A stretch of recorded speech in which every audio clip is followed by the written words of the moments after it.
Well, hi, everybody. This is DearMamaSal, and we are live on a Friday evening, which means it's time for us to talk about coping with life. And as you can see, I've got a packed kitchen tonight. And the reason for that is because we're going to be talking a lot about food. I'm going to give you a couple of money-saving tips. I'm also going to make you more aware of some certain nutritional things. And I'm hoping that this broadcast will be a big eye-opener for a lot of you. And I hope you enjoy it. I've certainly had fun putting it together. And I was saying at the lunchtime broadcast today, our quotes this weekend are all from Colin Powell, who unfortunately passed this last week. But such a wise man and had so much wonderful stuff to say. And so all the quotes that I will give you this weekend will be from him. And they are quite amazing, to put it mildly. All right, so here we go. The first thing I wanted to talk about is the main topic that I'm going to be talking about today is not about that you shouldn't eat anything. It's about let's be conscious when we eat it, know what we're eating, and then ask ourselves, is there a swap? Is there an alternative that could make this slightly more healthier? And if so, do I want to take it? It's all about choices, isn't it? Hi there, Jody. Good to see you. And those of you in the background, welcome. For those of you who don't know, Dear Mama Sal is a group of people who get together 3 times a week. And we talk Friday lunchtime about coping with feelings. Friday evening, we talk about mostly food because we all love it. And then on Sunday afternoon, we talk about coping with stress because we all have it. And so everybody is welcome, whether you join in the chit chat or not, doesn't matter. I'm hoping that you will learn something. I hope you'll laugh a little bit. I like to think that we are a group of people that have some wit and wisdom, make you smile, make you think, and hopefully do it in a way that is enjoyable to you. So the reason I've put together tonight's broadcast is 2 of my most favorite viewers have been told that they have to be aware of their liver. And, I think it's something that we all ignore. One of the things that I asked about was, what are the symptoms? What should I be looking for? And I heard, well, if you are, I think, anemic, if you're looking a bit jaundiced, yellow around the eyes, if you lower your eyelid here and this is yellow instead of pink, yeah, it's a pretty sight, isn't it? Those sort of things. That's one sign. The other thing is, are you overweight? Yes, I am. Are you diabetic? Yes, I am. So those sort of things. I'm going, well, hey, I'm for all I know, I could be having a problem as well. The other thing I asked were, what were the symptoms that showed up for the doctors? The interesting thing is, both of my viewers said that it didn't show up necessarily on all their blood panels. Scary stuff. And they're both people who are immune compromised, both people who spend a lot of time having blood tests done, not just once a year. And so that to me was a big red flag. We all need to be much more aware. So what we're going to be talking a lot about is sodium tonight, because that all affects our heart and obviously our liver as well, because, it's all part of the, what puts a strain on the liver. And, without a doubt, the number one thing that I'd like us all to revisit is how much water are you drinking? And when I say water, I think how much liquid are you drinking is a good way to start. I was delighted to hear from Jody, and obviously Jody's going to be educating us along the way quite a bit. But one of the things that I was delighted to hear is, did you know that coffee is good for your liver, be it decaf or otherwise? Yay! But what I wanted to say was be aware of how much liquid you are taking in. Now, I've increased my liquid this last little while. Unfortunately, it means that I'm getting up a lot more during the night, which is the downside of that. and my brain is willing to intake more liquid. My internal system doesn't know how to hang on to it. So, but it's a price I'm prepared to take. So what I have done, and I'd like to suggest that I'm certain that you all have ways to help you drink more liquid, and let us know what they are so we can share them. I have a bottle here, and funny enough, I'd forgotten that I do this until Lauren mentioned the fact that she's got a big 64-ounce bottle, and it actually is graduated and has really nice things, little sayings on there to encourage you to drink more. Mine is graduated, but you have to have eyes to be able to see it, if you know what I mean. So yeah, that's 9. So mine takes 900 milliliters or 32 ounces. All right. So this is, what is the recommendation, Jody? 64? I think. So the number one thing is have a bottle. Now I have this bottle here in the kitchen. So while I am in the kitchen, that's the one I suck on, if you like. I have one I'm looking now, one in the living room. So when I'm watching, binge watching at night, I actually will drink from that one. And I have one next to my computer. So I had one next to my bed. And I'm just thinking, I have one in my bathroom that I take all my meds with. And one of the ways that I've increased the amount of liquid I take is I take quite a few pills in the course of a day. And I take 1 or 2 pills and a couple of big glugs of water, and then 1 or 2 pills, and then a bit, 1 or 2, depending. Some of those horse tablets, are pretty big. So what I'm doing is I'm taking those things on. By the way, one of the things that can cause liver problems are the medications you're on. And so it's not that, you've done anything wrong. It's just that the medication you're taking for other issues, are having an effect on your liver. So here we go. So here's the first thing. Number 1, drink lots of liquid. And I know what you're saying, Sal, I hate the taste of water. Well, I'm pretty lucky. I'm on well water here. That's until we have a power failure when I don't have any water. But I'm on well water, which is pretty good. But I also have a filter that you can't see. Wrong side. No, it's very difficult when you're doing things backward. All right, yes, my filter is where you can't see it. It's over here. But I have a big zero, I think it's called a zero water filter, and it's a pretty big one.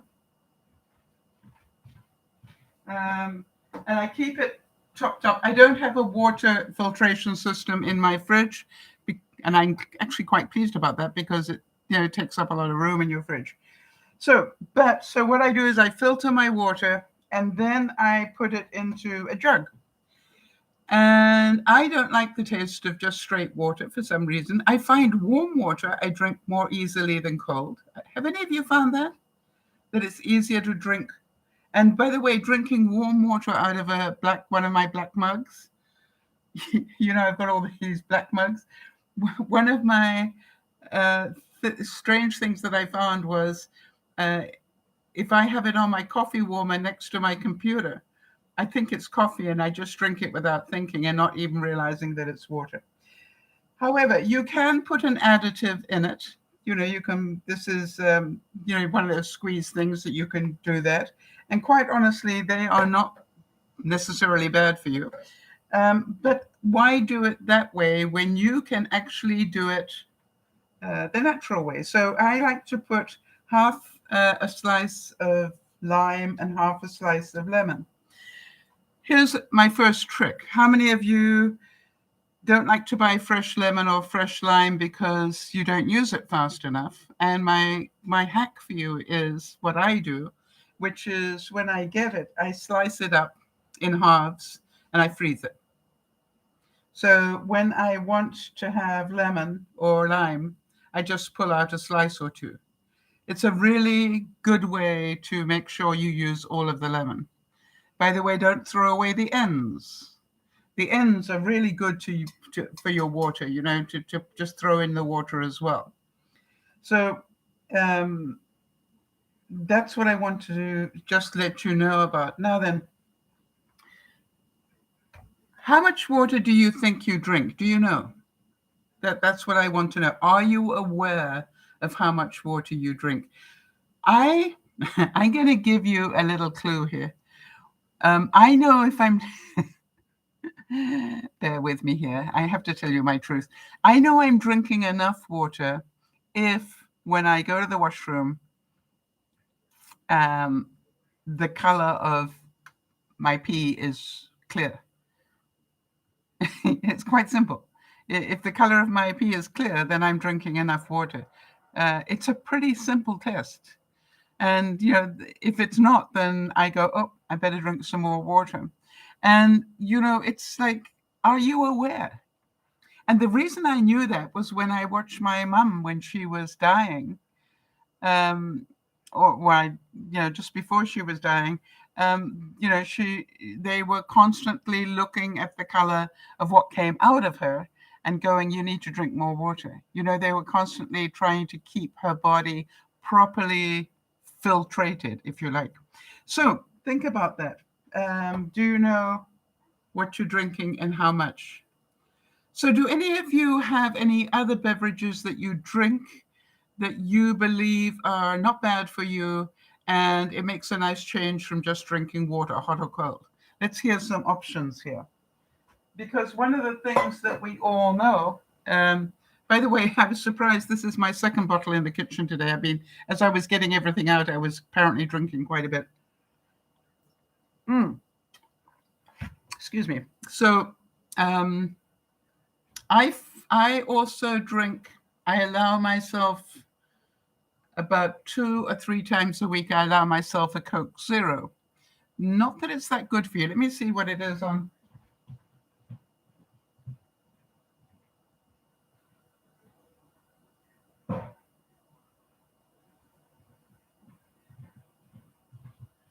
It's funny because I say 2 or 3 times a week. Sometimes I don't. Let me see. What is this? Oh, it's only got 1% sodium. It has a little bit of sodium in it, but not enough to really write home about, if you like. Jodie's saying she drinks a lot of lemonade and limeade and iced tea. Yes. So, swap your drinks up and mix your drinks. It's not what your mommy told you. Don't ever mix your drinks.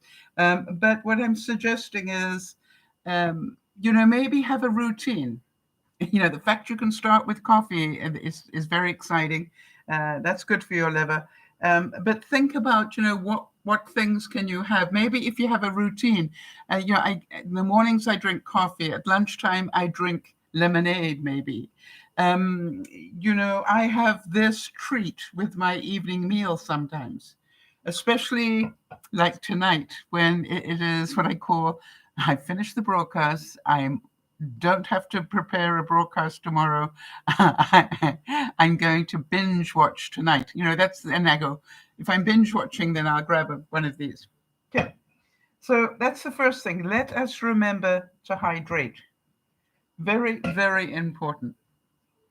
Jodie's saying that she also drinks diet ginger ale sometimes. All right. So find out and not a problem with sodium in that either, Jodie.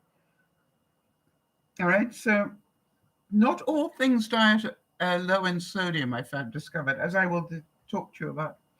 All right. So now then, here's my next discussion with you. What about breakfast? Now, for example, the one thing you want to think about is, if you're trying to eat more healthily, is what size plate are you eating on? All right, are you eating on a dinner plate, a dessert plate, or a side plate? In fact, maybe that's the dessert plate and that's the side plate. But, what size plate are you eating off? I think it's a really good idea. One way to halve anything, your calories, your sodium, your carbs, anything, is don't eat as much. Portion control. So I no longer use this very often. I stalled for a second because I do use it when I've got a meal that I've got all the stuff already made and it's been frozen, I will tip it out onto here, put another plate like this over the top of it all, and then just very quietly put that in my toaster oven on a very low heat for an hour just to warm up gradually. So when I say a very low heat, about 250. So, that's the time I would use a big plate like that. But for most of my meals, I use this plate. And quite honestly, I think a lot of you know I portion control with mason jars. So if I'm cooking anything that I know is a little bit dicey, like pastas or potato or whatever, then I will go to my mason jar so I don't cook too much. Now, I can have mac and cheese. I think you all know that. Jody taught me that. I can eat whatever I want, just be aware of how much. So if I do mac and cheese, then I will make sure that I make it in here so I can't go back for seconds. All right. Sharon's saying she likes aloe juice. I've never had that. Interesting. I maybe need to try that. So that's the other thing. Now, the other, I find if I am having pasta, I'm inclined to use my magic bowl. I love this bowl, I've got to tell you. And the reason I love it is you can put the whole thing in the microwave and it all warms up and keeps it warm. However, I'm trying to now not fill it anymore. But I must admit, some days when I'm having leftover Chinese, I fill it. High sodium. I'm sure of it. All right, so be aware of how much you're eating. One, as I said, one way to cut your calories, cut your sodium, cut everything is to cut the size of your plate and your portion. Be aware of things. I was saying for breakfast this morning, I don't know what you guys had for breakfast, but I had brunch. And I had brunch after I did the first broadcast, funny enough. And I made an omelette, a 2-egg omelette. Yum. And I went to go grab the bacon out of the freezer because what I do is I buy bacon in bulk and I wrap it up into little rolls of 2 slices of bacon because that's my normal. I've got it here somewhere. Yep.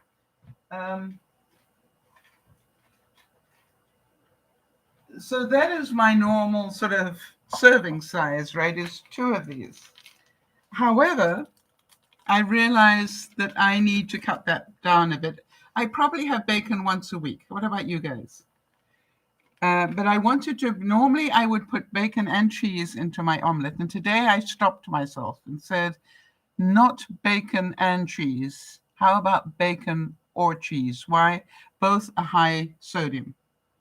So what I did was I cut up one into little pieces and threw that into the omelet and then put the other one that I cut up into a bag. And this will be my bacon that I can add to things this week. But I'm aware that that is pretty high sodium loaded stuff. Again, it's not that I can't have it. Not that I can't have it. For example, you're probably wondering, how will I use this? Well, one evening, I will probably feel like having bacon bits over my salad. I will probably this week sometime make a carbonara, in which case it'll have some of this bacon in it, right? But that's what I allow myself this week. Last week, I didn't have any bacon. So this week, I can use this up. I also like to put, how many of you make your own soups? I try to make soup every day, and I think some of you know. I keep all the ends of anything this has got some tomato in it, some peppers in it, yellow pepper. That's the end of a cucumber. All right, and what I will do is every day I will put this in my blender, and then I will throw other things in with it. All right, I will probably throw some extra celery in here to give it good taste, and maybe one or two pieces of bacon just to give it that kick. But so think about that. Jody loves making homemade soup. So I do this every day, and that's just my base. And then I ask myself, what do I want to add to my soup today? And sometimes I will add corn and make more of a chowder type thing. Sometimes I will add a little bit of potato in there, make more of a cream soup out of it. Yes, Sharon, what a good idea. Sharon's saying, today my neighbor bought me a bowl of shrimp corn chowder, and it was delicious. I am trying at least a couple of days a week, Sharon, to have soup in the evening rather than a full meal. And I want to tell you, I've got some prawns in the deep freeze, and I've definitely got the corn, and I think I'll make a prawn and corn chowder.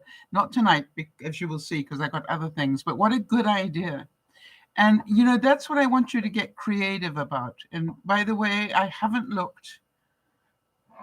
Jody, are you up to doing some research for me?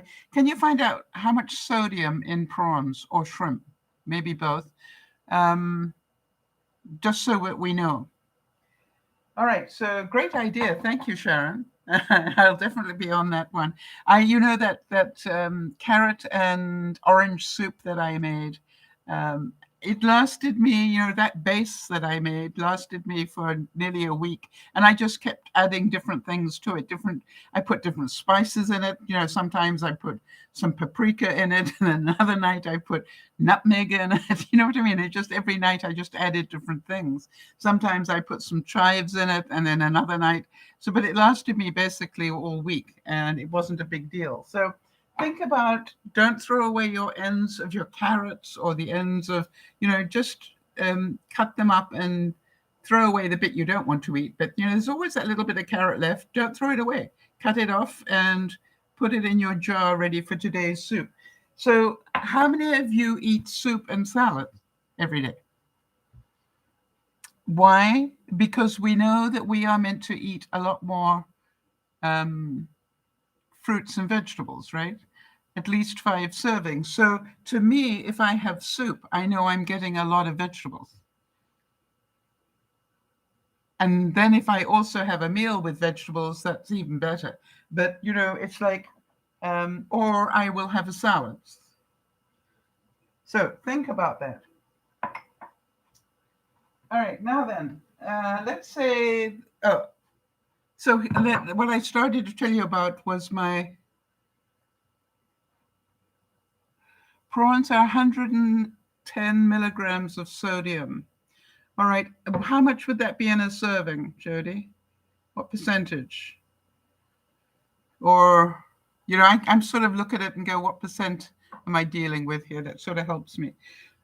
Anyway, so what I did was I made the 2-egg omelet with less bacon and no cheese. And that was really tasty. But when I put it on my plate, I went through my list. I have a sort of mental list that I call my swaps and additions list. And I really recommend this. I think color. Does it look colorful enough, this plate? And the answer with one very nice omelet on it was, it's yellow. Does that make sense? Therefore, it needs more color. It's only got one color on it. And I'll show you how I did that. I think fiber. How much fiber is there in egg with a little bit of bacon? Not much. So what do I want to add? Do I want to add anything with fiber in it, right? I think hydration. What am I going to drink with this food? I think fruit and vegetables. Do I have fruit and vegetables in this meal? And the answer was I got eggs and bacon, but there were no vegetables of fruit in there. And then I think, do I want to have two things that are not good for me, or can I just get away with one? So I look at the bacon and go, that's my treat for the meal. I don't want to add any more treat type things. So what I did, just so you know, I took one whole orange and I cut it up. That's bright color. That's now I've got yellow and orange. And then on the other side of the omelet, I put about 6 grape tomatoes. So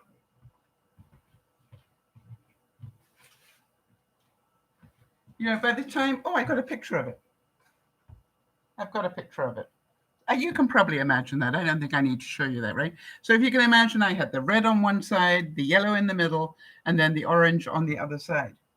How many of you can see that that's a more balanced meal than just eating the omelet with bacon in it? Make sense? So, but it didn't finish there. It didn't finish there. Because I cut the orange up in such a way that I could bite the center of the orange out and end up with orange rind. Now, this is a deeply misunderstood, brilliant source of fiber and a whole lot of other things. So what I do is, after I finished eating the orange, like this, I keep the peel.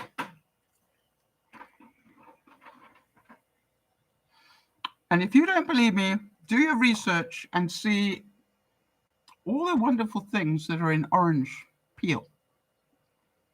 And so when I'm in the kitchen drinking my water, cleaning up, doing whatever, I'm snacking on orange peel. Prawns are 4% sodium for 100 grams. Thank you. So not too bad. Hi, Alexis. Good to see you. So my question is, did you know that? Did you know that orange peel is actually good? It's good fiber. It's got all sorts of good things in it. Let's see if I can find that for you.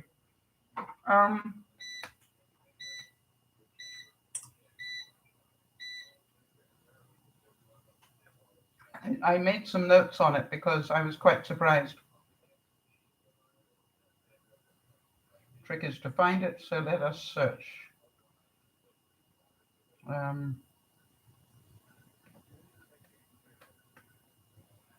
Okay.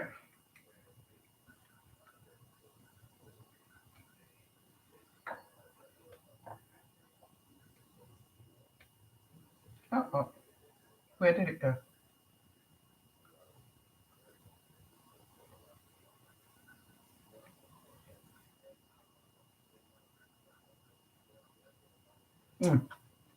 I don't know what I did with it. I've lost it. But I was amazed how many good things are on in orange peel.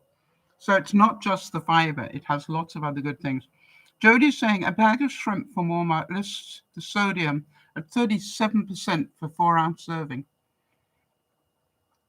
I would also, it depends what the shrimp, what solution they've got inside them. Good things. So check out, when you're buying shrimp or prawns, check out what the sodium level is. And again, it's not that you can't have them. It's just be aware. And instead of having 12, have 6, or instead of having 6, have 3. Yeah. All right, sure. Good one. So what else would you have for breakfast? And let's think of different swaps. I sometimes have oatmeal for breakfast. Now, there are good and bad things on oatmeal. I'm sorry I'm talking with my mouth full.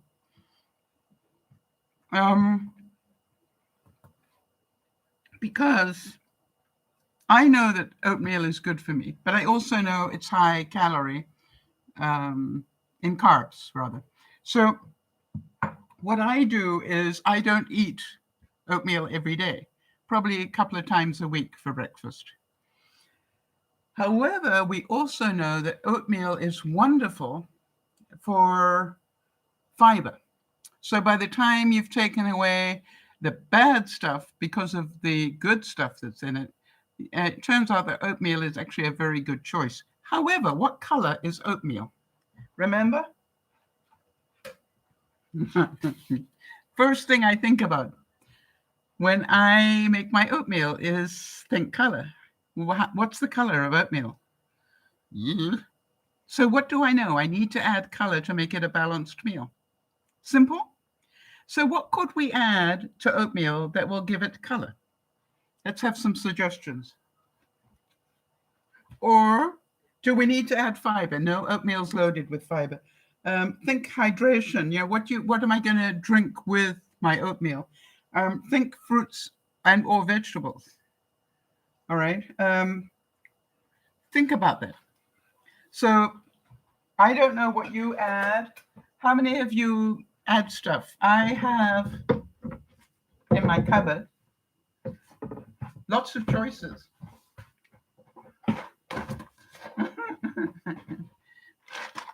These are very useful reuse containers. Hang on a second. Where's the original container? Yeah. These containers were originally these fried onions things. So here you have slippery little things. Okay, so I've got raisins. I've got cranberries. Yeah, I've got cherries. And Jody's saying you could add dried apricots. Dried fruit is a great thing to add to oatmeal. Anything else that we could add? Blueberries, strawberries. Think color. What other colors are there? So if you think about it, what we can do is just if you always start with, does this meal have color? You know what to add, right? And when you get to the point of bananas, another white on white, I'm inclined not to add bananas because it's white on white. That's interesting. In my smoothies, yes, but not to my oatmeal. Very interesting. But yes, a lot of people do. And some people add coconut into their oatmeal. How many of you do overnight oats?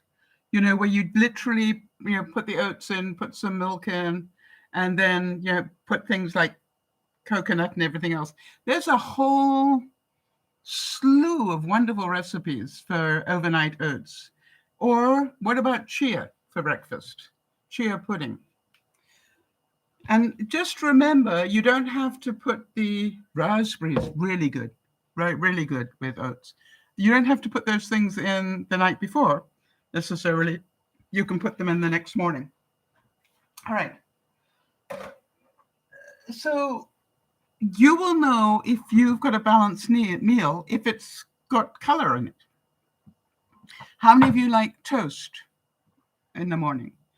So we know that sourdough toast is better for you than the regular. Right, Jody's saying peanut butter is nice on oats and jelly oats are delicious. Yes, so let's think about, how about the sodium in peanut butter, Jody? Because, all right, and funny enough, guess what I have waiting to do next? You read my mind so often. All right, what I've got here is some smooth peanut butter and some no sugar added jam. So what do you think? Which one of these has the most sodium and how bad is it? Just think for yourself. It's not a pass or fail thing. And I will put my glasses on and tell you. And by the way, if I ask you where my glasses are, remind me I've got them on the top of my head. So the sodium in here is only 3% per tablespoon. It's 3% of your daily value. Sorry, 3% of your daily value. It's not too bad. Now then, what do you think about no sugar added jam? Do you want to have a guess at what percent of your daily value of sodium is in here? None. It actually ranks 0. So what do you know? You can put a tablespoon of this into your oats in the morning, and you've got a pretty good color addition. What if you had blueberries and strawberry jam? Or cranberries and no sugar added blueberry jam? You know, you could have quite the rainbow if you wanted, and it would taste just great. Am I making sense to anybody here? About it's not what we can't have, it's how do you want to do this? Now, I could have real jam, all right?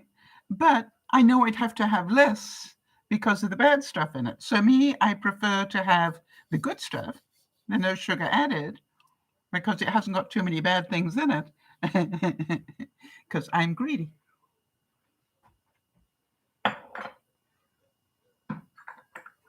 Now then. Lunch, I'm inclined to have soup and salad. Quite honestly, if I have lunch. I'm inclined to have something for breakfast, which normally is everybody else's brunch time. And then I don't eat again until the evening. And I found that that works for me now.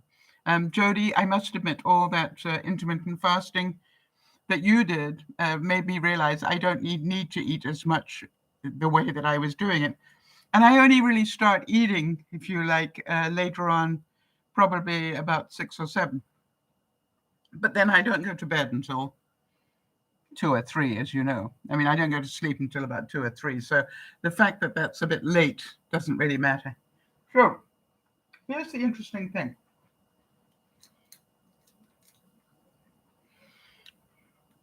Lunch is a salad.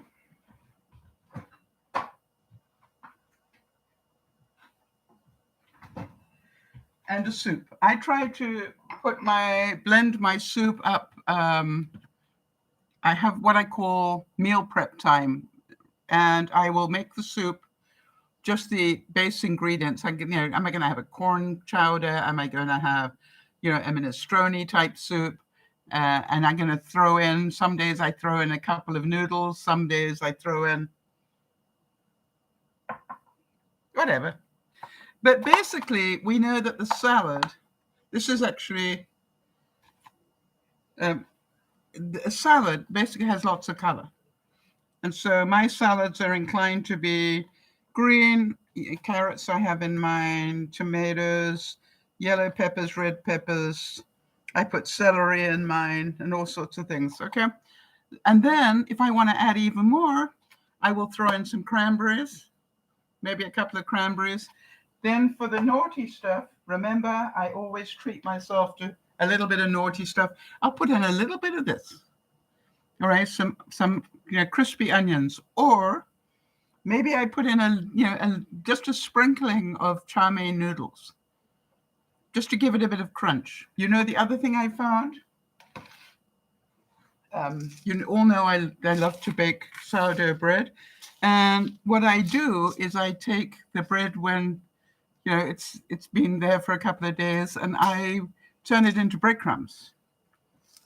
And then what I will do is sometimes just sprinkle some of these breadcrumbs into my salad. It gives it crunch.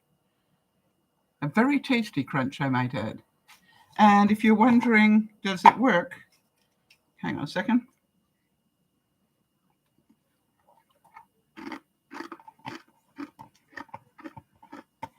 What do you think?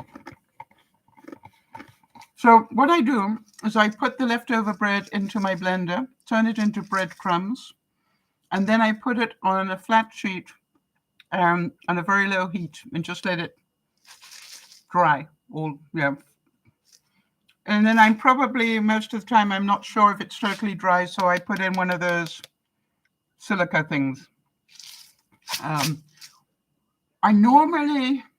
I will put it on top of my my toaster oven while I'm heating stuff up. Even once I think it's done, I will probably do it twice as long as I think it needs. How's that? Why? I want to make sure I don't put it away so that it goes moldy. But what I love about it, you don't need very much. Can you hear the crunch? Otherwise, I'll keep doing it until somebody tells me I can hear the crunch. So what else do I use the breadcrumbs for? Sometimes I will literally have yogurt, with a teaspoon of the no sugar added jam. And then sometimes I'll just, sprinkle a little bit of this over the top. I'm going to have more because nobody said they can hear the crunch. I'm worried now.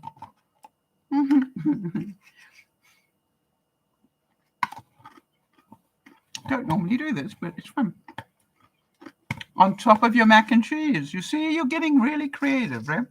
Now, we know that it's colorful, to a certain extent.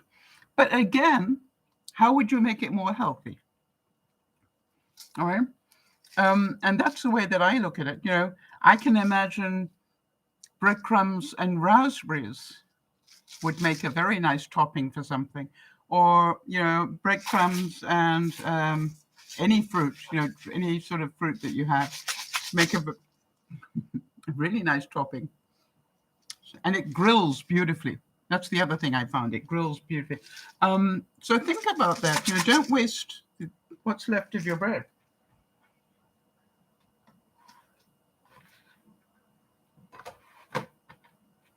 That's my salad for tonight. Now then.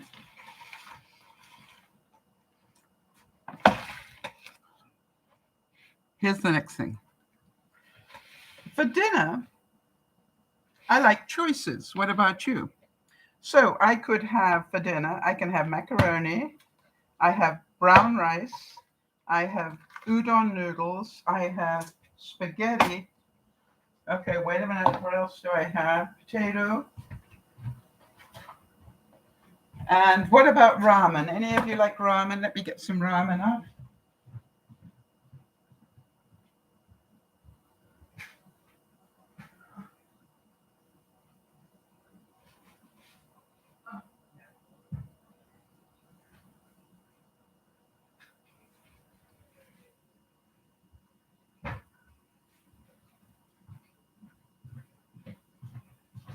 Just a money-saving thing. Don't ever buy individual ramens. Buy it in the flat. And the reason I wanted to get the whole thing out is to find out how bad the sodium is. So, ramen.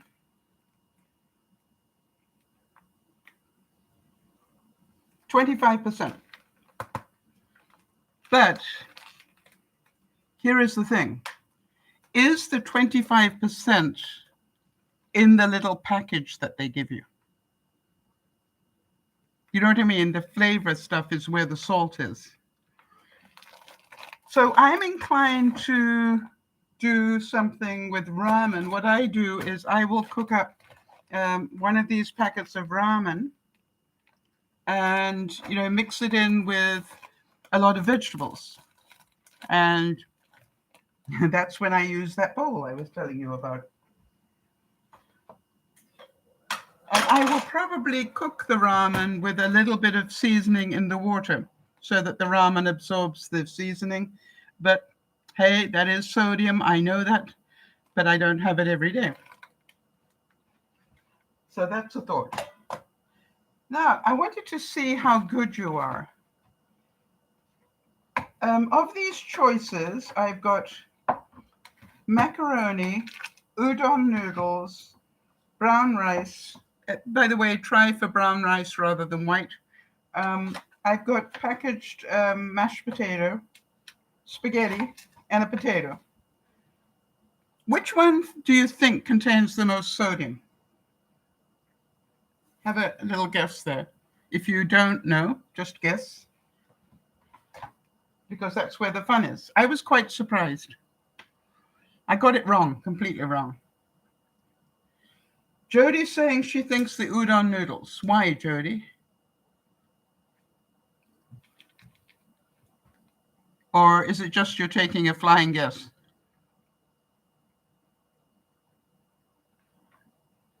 I thought it would be the mashed potato, but we'll see. So, Jody, you are correct, I think. All right, so mashed potato, if you buy it, this sort where you just add a little bit of butter and some milk to it and so forth, and that actually has 18% of your daily allowance of sodium. Jody, you're quite right. Udon is second. And this is, remember, when you've added the milk and everything else to it, it ends up at being 18%. So this one has the most sodium. So if you wanted to make it only 9% rather than 8, have less. Quite simple. By the way, that is 18% for just about half a cup. I think having less than half a cup is being stupid. Might as well have half a cup or even a cup and enjoy it, right? Drink lots of water that day. So udon noodles, 12%. Surprised me. I didn't think they would be as high. And I can only think it must be something that they store it in. There must be brine or something in this when they cook it or something. So that did surprise me. Potato. I know I did the math on that. I'll have to look for it. Okay, spaghetti. Surprised me. Spaghetti turned out to be only 1%. How many of you are going, that's good? So can you have spaghetti and be, it's just how much do you have? Yeah. Brown rice. Now, this is the interesting thing. Yeah, you also went wow on the spaghetti, right? By the way, if you have the healthy spaghetti, it's probably even better. Now, this was interesting to me. All right, you got sort of, let's imagine that I've got white rice here. The brown rice has, 3 milligrams of sodium versus the white rice has only 1. Why? Don't know. Don't have the answer for that.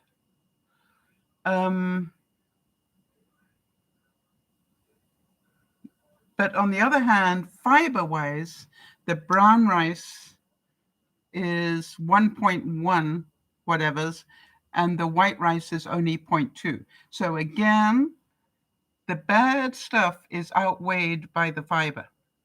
Brown rice over white, all right? So just think about that. And again, when I make my soup, sometimes I just literally sprinkle a little bit of rice in there, to change it up. I also sometimes throw in some quinoa, just little bits of quinoa. Sometimes I throw in, hang on, I got more choices here. I know that. It's finding them, it's the problem. Yeah, sometimes I throw in pearl barley or even some millet. Millet looks really strange when it cooks up. So it's not that I can't have them. It's just, I just use a little bit. All right, now then. What do you think? Macaroni, does it have sodium in it? If we now know that spaghetti isn't nearly as bad as we thought it was, what about macaroni? And what I found out was macaroni has about 1% of your daily sodium in it. So again, it's not that you can't have it. It's just like, be aware. I've got to find the potato. It's going to drive me insane. I know I did the math. Hold on.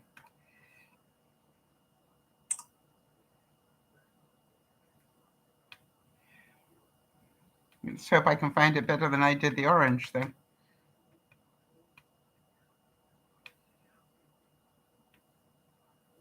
All right, what I looked at was a baked potato. And this is what I found, and I thought I'd share it with you, because how many of you going, baked potatoes, Sal, are you insane? Well, you know I am, but this is it. Potato, and I'm quoting from Nourish by WebMD, just so you know. And it says here, potatoes have been a staple food around the world for centuries. But the health benefits, I'm going to drop down to the health, despite the current trend towards low-carb diets, there are lots of reasons to eat baked potatoes. Baked potatoes are packed with choline, not chlorine. Chlorine, or is it chlorine? Anyway, an essential nutrient that most people in the United States don't eat enough of. Recent research suggests that we may have a deficiency in it. It's partially to blame for our inflammatory diseases like rheumatoid arthritis and fibromyalgia. I found that interesting. By eating baked potatoes, you can increase it in your body and reduce inflammation. I didn't know that. So if you want an excuse to eat a baked potato, you know WebMD's got the reasoning. Weight control. The fiber in baked potatoes is huge. It has vitamin B6 in it, which helps break down the carbohydrates and improves their metabolism. It's a winning combination, they say, for weight loss. Who knew? Nearly 1/3 of Americans have high cholesterol, and putting them at higher risk for heart disease and stroke. So baked potatoes are naturally low-fat, low-cholesterol food, and they're packed with potassium, which research suggests can greatly reduce heart disease. Now then, having said that, it depends what you hack in there with the baked potato. Now me, if I do baked potatoes, I put milk in there, and I put butter in there. Some of you probably put, there we go. Izzy's saying, bring me the butter and the sour cream. Yes, so, it's like, it's not the potato that's the problem. It's what we hack onto it. And how many of you going, and bacon bits, So, but in and of itself, it's not nearly as bad for you. Potato is not nearly as bad for you as you think. Another really nice way to cook a potato, by the way, is to cut it in half longwise. So you've got two of these long halves, like giant chips, and just rub some oil on there and some lemon juice. It's the Greek way. And just put oil and lemon juice all around it and then bake it that way. It comes out like a giant French fry. But that lemon just really helps. And we know lemon is good for you because lemon is an anti-inflammatory. So just one way. Sometimes I actually do slithers of potato like this and just literally take my pastry brush and brush them with a little bit of oil and lemon and then bake them. Very tasty. So don't discount the root vegetable called a potato. All right, now then, so we're doing pretty well on that. Let me put these aside because we've talked about those.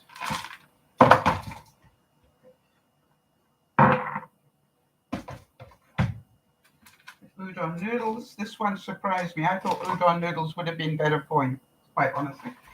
I was wrong. Oats. How much sodium in oats? Did we talk about oats and how much sodium there is?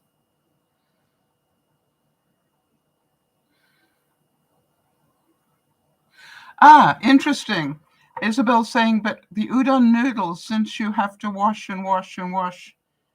I've never done that.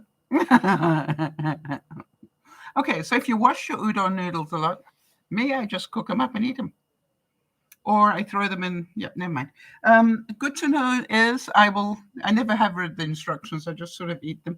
All right, so oats, 0% sodium. High on your list of good foods. All right, so we've done those, so they can go away.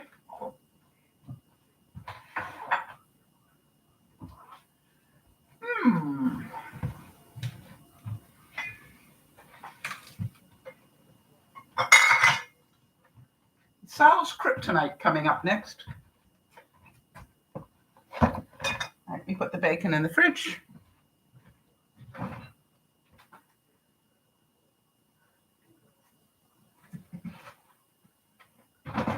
And the reason I don't have a lot of room in my fridge is because I do like adding stuff. So here we go.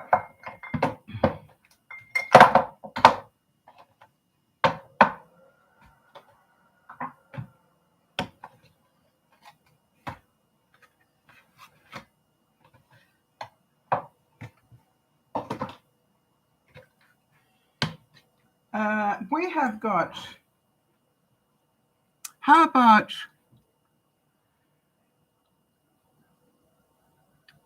I've got sugar-free maple syrup. How many of you going? But here's the thing I found to my surprise.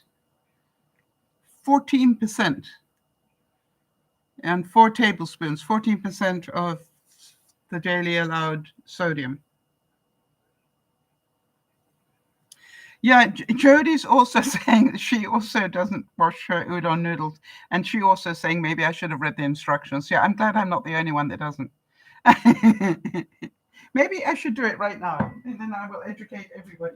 Where did I put them? Here we go. I heard her say wash it and wash it and wash it.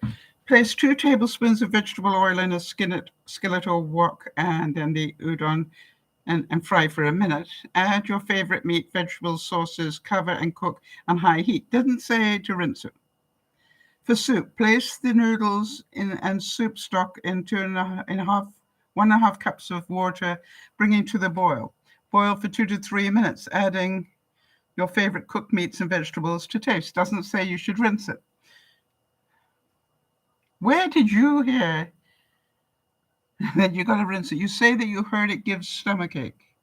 If you eat too much, I guess it does. Did you dream that up, Isabel? I know Jodie's on it right now. Maybe you mixed up new pasta. It smells very bad, so you have to wash it. Maybe you did. Udon noodles out of Japan, right? Actually, these probably aren't out of Japan because it says Japanese style. Where are they from, Sal? You've got to find out now. South Korea. Okay, there we go.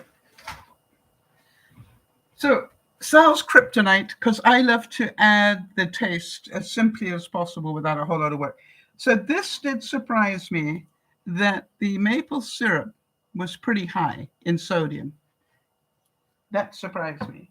Marmite, which is my definite kryptonite, I haven't even bothered to check it because I know it's going to be incredibly high.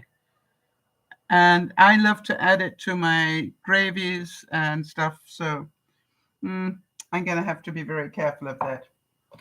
I use, by the way, I'm not getting paid for any of this, people. I'm just doing this out of interest. I use Hellmann's olive oil mayonnaise, and that has 4% of your daily sodium. But tastes wonderful on almost anything. Serious kryptonite if I'm eating any beef or anything. HB sauce. Only 7% of my daily for a tablespoon. Well, normally I have about a couple of tablespoons. So, but in other words, be careful with this one. So, how many of you are ketchup fiends? Oh, which one do you want me to repeat, Jodie?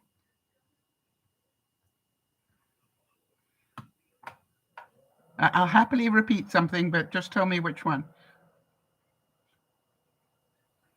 Or watch it on the replay.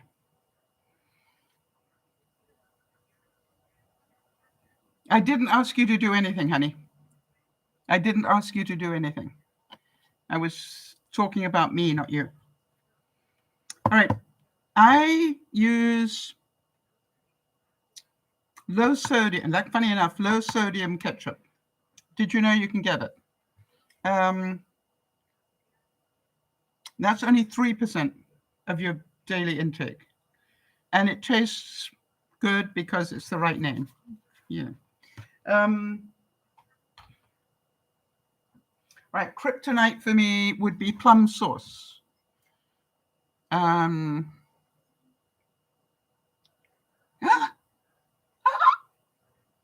Oh, look at this, people. I would have thought this would be, I was scared to read how much it was because I thought it would be horrific. This turns out to only be 1% for 2 tablespoons. How many of you know I'm going to be using more of this? I love plum sauce. It's like a dipping sauce, but I use it for all sorts of things. I also looked at what about my gravy mixes. I like to have gravy on my roast, so they're not good. Where are we? Oh, on the back. Here we go. So do you want to have a guess on something as simple as gravy powder? Good point. Is this saying that we have to watch the low sodium because they increase the sugar? She says, I know you won't believe me after the udon noodles. Okay, hang on a second. That's a very good point, and that's why I love to do collaborative work on these broadcasts. It's 20 calories. Carbs, the sugars are only 4 grams. It's only 1% of your daily allowance on this particular one. I don't think that's too bad, do you? So I definitely would keep that. All right, but these horrified me. I don't mind telling you. These turned out to be the beef one, 15% sodium. That's why it tastes so good. And the chicken one is 13%. So that means if I want to use them, I need to use more cornstarch to go with them, which leads me to the question, why haven't I got the cornstarch here?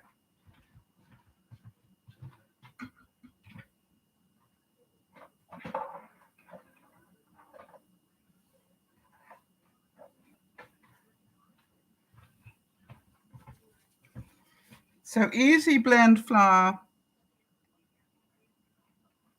no sodium, yay. So if I add the easy blend flour to that, it will lower the sodium level. Does that make sense? If I cut this into the gravy mix, it will be better. And the cornstarch doesn't even mention, because it's the same as this stuff. So again, now I've learned when I make gravy, add cornstarch to it. If I'm going to use my Bisto, English habit, or if I'm going to use my Marmite, then I need to make sure I add cornstarch to weaken it down a bit. That makes sense to me. I don't know if you're learning anything here. Then I thought, you remember Jeannie sent me this wonderful mustard. What do you reckon? Jody's saying you can make low sodium gravy from pan drippings, freeze in ice cube trays. I do it all the time. Yeah, I do that, but I then add that to the other stuff, Jody. I call that the base. That's my stock. I then start adding. All right, now then, this surprised me. This mustard, which we know comes in various different flavors, I happen to have the brown ginger one in front of me.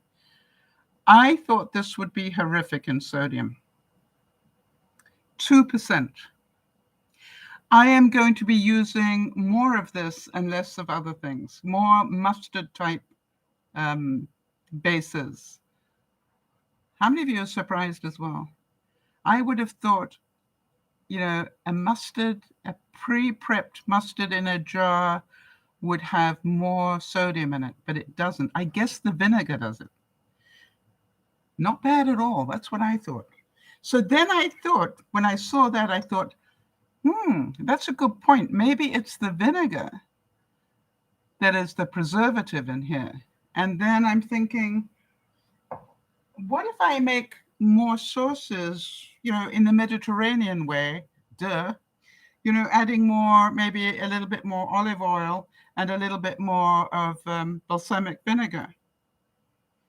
And you're going to ask me, what is it? How much sodium in balsamic vinegar do you think? Have a little guess on that one. And the olive oil, no mention of it. None. So here's my next trick.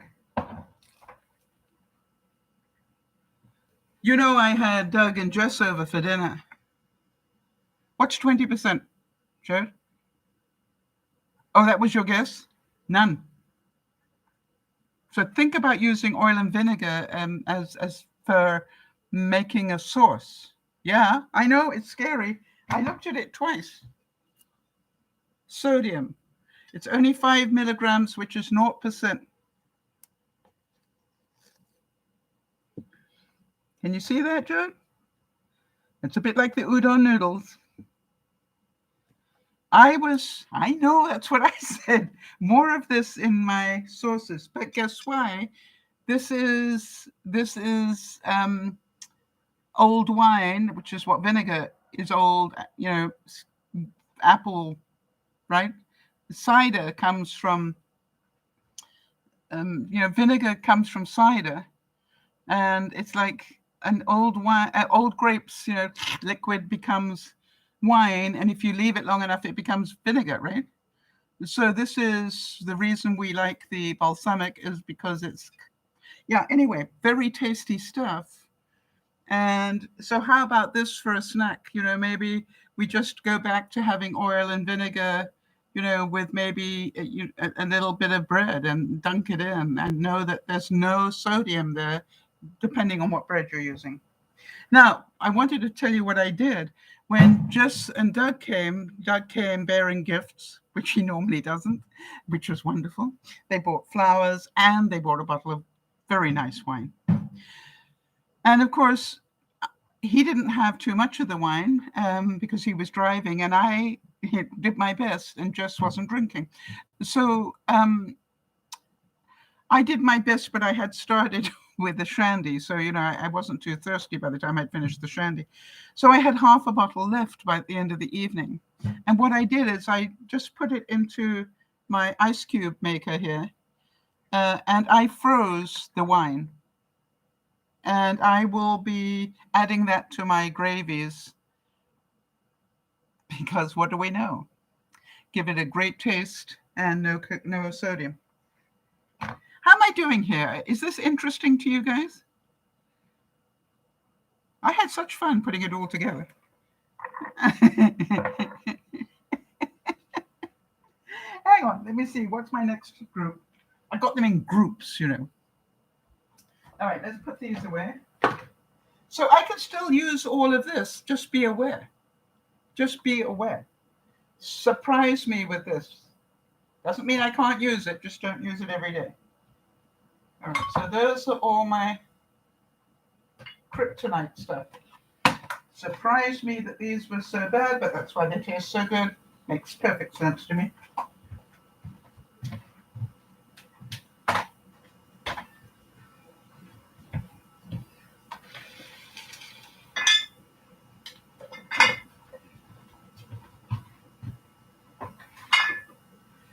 And so the biggest surprise of everything so far for me was the mustard. Big kick in terms of taste additive, but no sodium. Yay. Good to know, Sal. I will be buying more mustard. So that we've dealt with.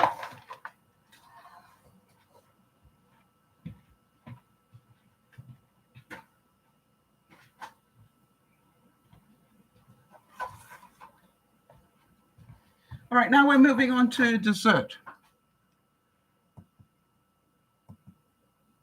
Right, Kez. Hi there. Good to see you. Right, Kez is saying, I like to make my dressings with different vinegars, oil, and citrus herbs and spices. All right, so my go-to salad dressing was one that I had in a restaurant downtown Vancouver, and it stopped me in my tracks. I liked it so much. Have never done that on a salad dressing, where I said, please, I need to know what was in that salad dressing. And the actual the chef came out and said, it's really very simple. It's oil and vinegar, a little bit of honey, and cumin seed. I went, really? He said, yeah.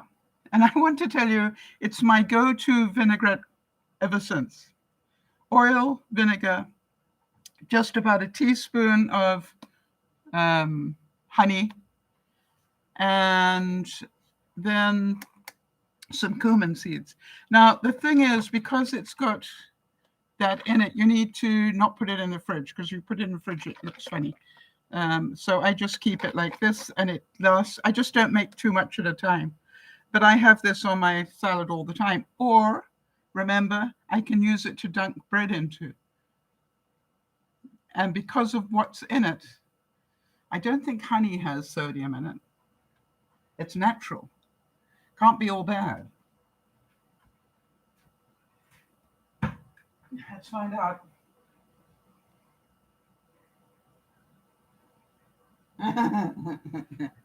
The ingredients of this honey is honey. So, yes, Kez, good idea. Make your own salad dressing with different vinegars. And do you want to give us some examples there? What sort of vinegar, like you use? I actually, you know what I do, and I want to mention that when I make my stuff, I actually put some apple cider vinegar in it because I know that's good for you. So I have both the balsamic and a little bit of the apple cider in there because I have salads almost every day. So I know I'm taking in some apple cider vinegar. Good point. Okay.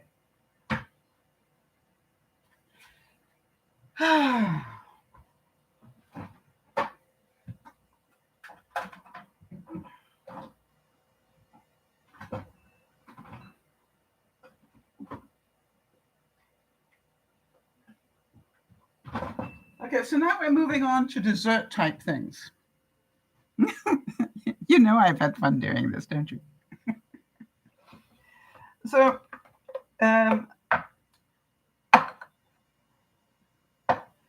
hold on. What did I want to get? Oh, I know.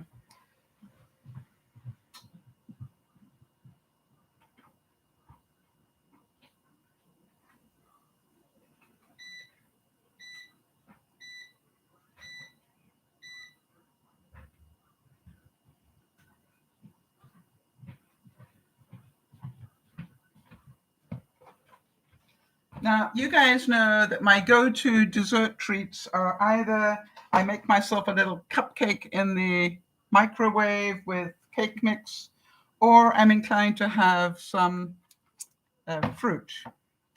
So this packaged fruit, what do you think? One of these, what percentage do you think of sodium in here? I'm actually surprised it's got 4% fiber. By the way, no sodium at all. So that's why I like them. And 1 cup is 20 calories. It's just like it's my treat. However, because it's sal, I wondered if I have real cream with it, how much sodium do you think is in there? I'm talking whipping cream. I think you call that heavy cream over on your side of the line. 1% sodium, cream. So not a bad additive. Now, the other thing I like to do, oh, by the way, I went to see, is there any difference in if you buy it in a can? And this is 1%. So no different, sodium-wise. Now, the other thing I do is I Occasionally, like, I don't know why, occasionally I like the taste of condensed milk or condensed caramel, which is made from this, all right? It's just cooked condensed milk. And I take it out of the can and put it in a glass, and it lasts me probably, it stays like that for the best part of a month, quite honestly. And what I will do is about once a week, I will go in there and take a heaped teaspoon and put it over my my fruit cup. Very tasty. Don't have it very often, and sometimes I throw it out. You know, it's just like, but it's there. Choices. I like choices. So I went to have a look to see, what do you think? Sodium in condensed milk. Now we know it's 60 calories per tablespoon. We know that it is 11 grams of carbs. So we don't have it every day. But it is only 1% sodium. And it has calcium in it and potassium and, and protein. So, you look at it and you go, it's not altogether bad, not nearly as bad as I thought it was for me. Which brings me to another go-to dessert for me, which is Jello. And I've got two sorts here, the no sugar added and the regular. Again, I was a bit surprised when I looked at that.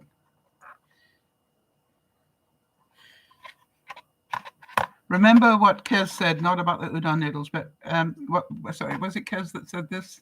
No, I think, said this. If it's no sugar added type stuff, the chances are they've put other stuff in it. So surprise, this is 6% sodium. And this is only 3.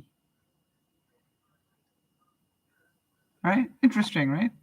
So just check the back. So the no sugar added one, it has more sodium in it than the regular one. The other regular one is 80 calories. The no sugar added is 10. It's Jello. Good for your nails.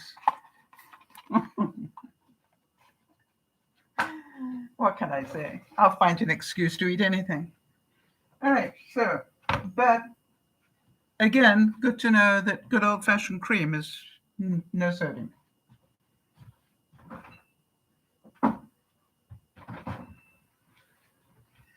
Oh.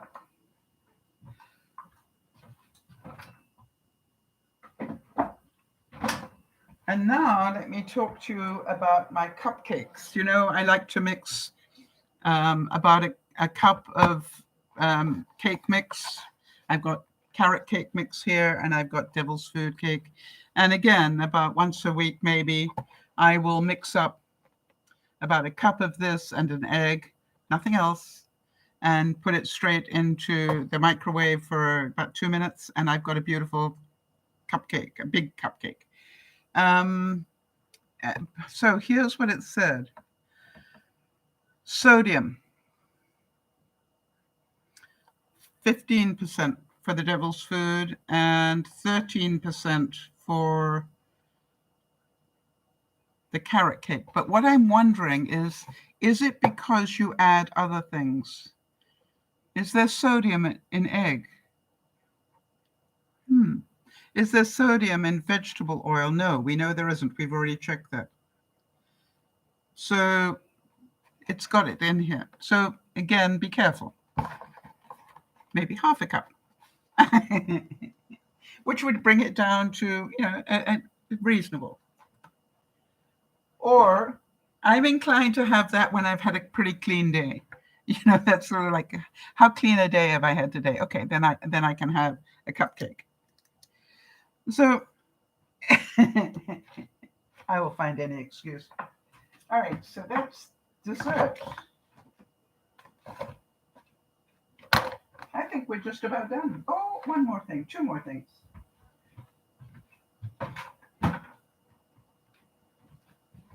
How many of you eat cereal? Should have had this one on the breakfast one. How many of you eat cereal? By the way, how many of you eat cereal at the wrong time of the day? I'm a great one for My mini wheats I will have quite often before I go to bed. And you're going, you eat mini wheats before you go to bed? Yep. Why? I find it doesn't spike my blood sugar for some reason.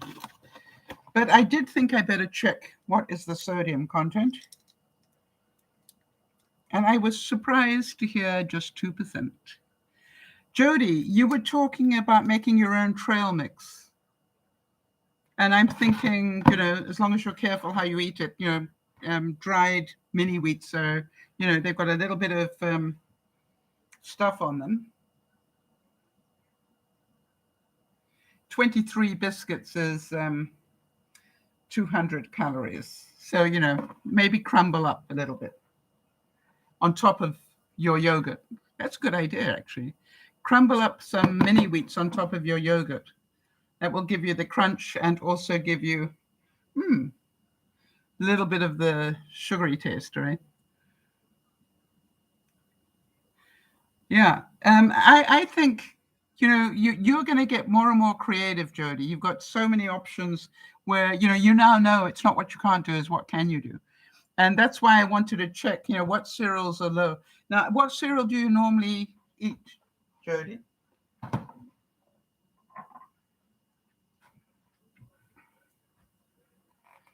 That's the question. And for all the rest of you, if it's made for kids, you can be pretty sure it's laden with sugar. If it's colorful, you can be pretty sure in cereals that it's probably not the best thing for you. It's got a lot of dyes and stuff in it. That's why I've always liked mini wheats. It's got a frosting, but it's not bad. You like honey bunches of oats. Is Lionel close enough to be able to grab the box so we can see what the sodium content is? So honey is nice. We love that. Bunches of oats are also, good stuff. I can't imagine it's that bad. Right, because the sweetness comes from the honey. And oats, yeah. Or maybe we could delegate Lionel just to go, look, what's the sodium content? I think that's the only, oh, wait a minute. For those of you who like granola, I've got some 5-grain granola here, and that is 4%. So I use this sometimes to make my homemade granola bars. I use that as a base.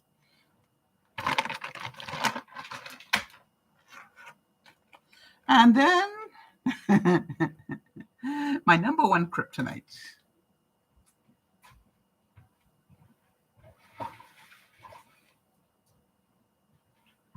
Cheese. If I want to control my sodium levels, I obviously need to rethink my use of cheese. I eat cheese every day, and I eat it for sometimes in my breakfast omelet. I obviously can't do bacon and cheese. I use it at lunchtime. Oh, so yours is a 6% sodium, and mine was 3. So Jody, start checking. Maybe you can find one with slightly less sodium in it. All right. And that's going to be part of your fun. Is you love to research these things as much as I do. All right. So here we go. I love my English cheese. I normally had red Leicester, and I don't think I've got any of that at the moment. Oh, maybe. I think this is the double Gloucester.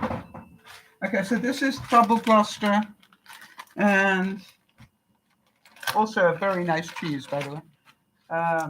It's also a red sort of like a cheddar cheese sort of thing.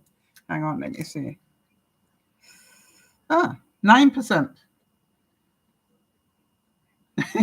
Yeah, Jody, you see, you're getting the idea. So we know that if I want to cut down my sodium, I need to eat slightly less cheese.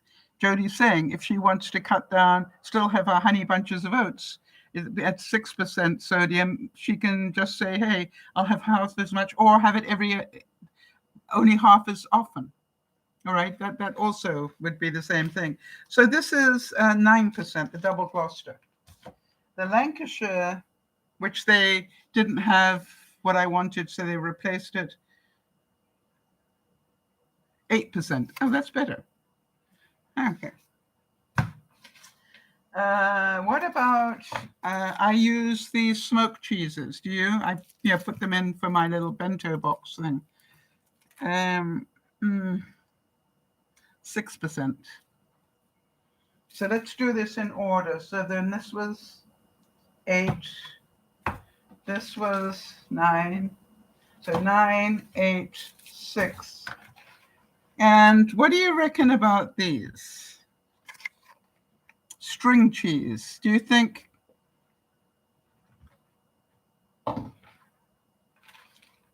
it's worse than all of these or less than? What is your guess?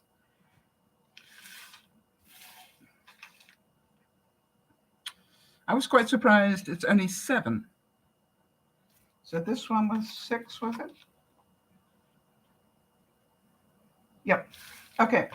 So I allow myself two slices of this every night. That's my ration.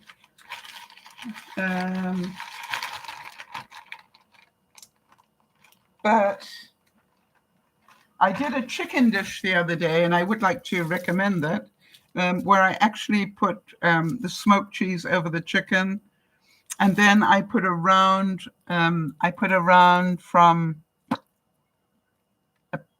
orange pepper on top of the chicken. Oh, that's right. I put a round of that, and then I dropped one of these into the round of the pepper. Am I making sense here? So the ring of a yellow pepper, and then I dropped one of these into that, and then I had tomato over the top, and then a lot of cracked black pepper on top of that, and then I grilled it. And everybody thought it was so clever to put the cheese inside the ring of pepper. So it was pretty, what can I say? I love my cheese. So I need to get more disciplined about not eating cheese. What about you guys? And it's difficult for me because the way that I have controlled my blood sugar to a large extent is because I like cheese, and it hasn't been spiking my blood sugar. But I need to improve. I do have something else to show you. Hold on a second. So let's put those away. And the very last one, I think.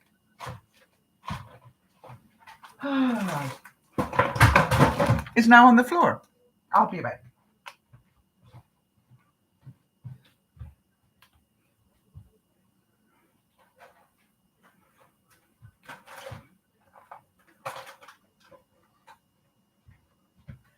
And this also was a big surprise to me. What have I got? My choices are Melba Toast, multigrain. Binter Crackers, the original. Cars Water Biscuits. And Wasser Reibert. And also, I thought I better bring up some, about once or twice a month, I allow myself to have some of these rounds. They are so good. That's loaded in sodium. Yeah, Tostido multigrain. I'll start with that because you all know that's not good for me. 9% of your daily allowance if you have 34 chips. So, make it a clean eating day if you're going to do that. And I would have it with what? Sour cream.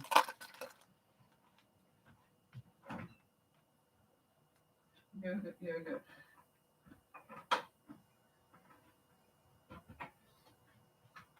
It's not that I can't have it, just be careful. So the sour cream, 1% sodium. We like that.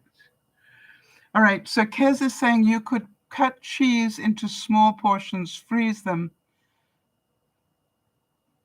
Peel to get small portions, but still have the yummy cheese for a few days. Yes, cheese actually does freeze. I have a whole bag of cheeses in my freezer.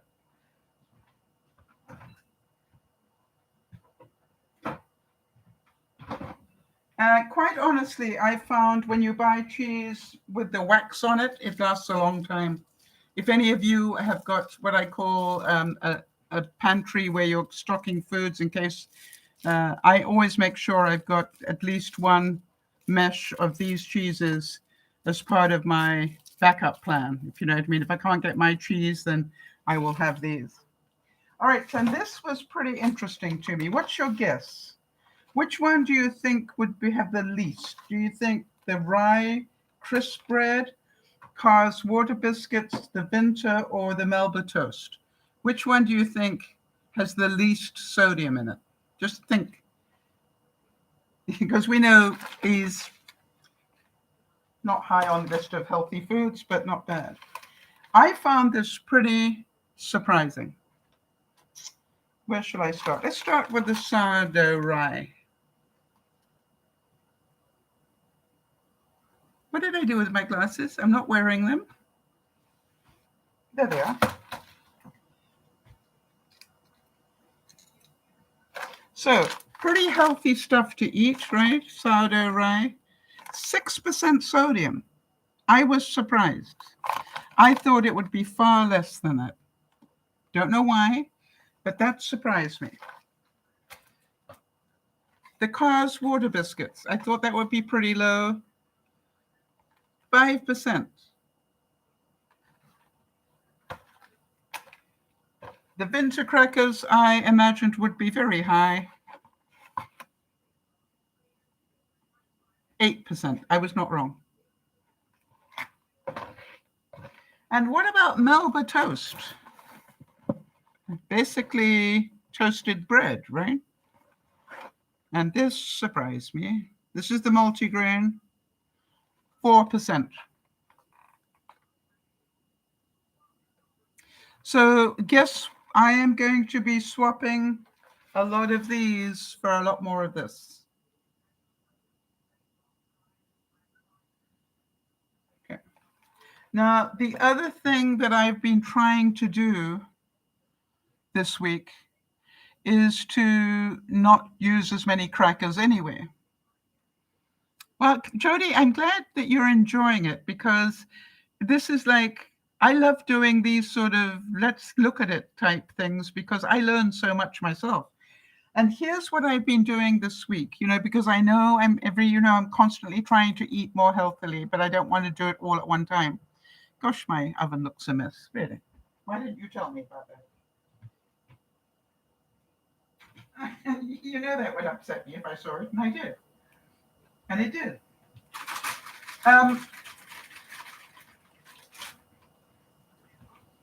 So what I've been trying to do is not completely change my system, because every night I have cheese and crackers and grapes. Every other night I am now having cheese on tomato slices or cucumber slices and grapes. Not every night, but now I'm trying to do that every other night. I'm slowly getting out of the cracker thing. I did find out as well, because I tried it, that crumbling this Melba toast, why I did it when I've got my own breadcrumbs, I don't know. But I put this as a coating to chicken one day, and it was wonderful. Right. Kez is saying I could make hydrated vegetable chips. And I think we should do a broadcast on that, don't you? I think I will probably not do well, but I can try.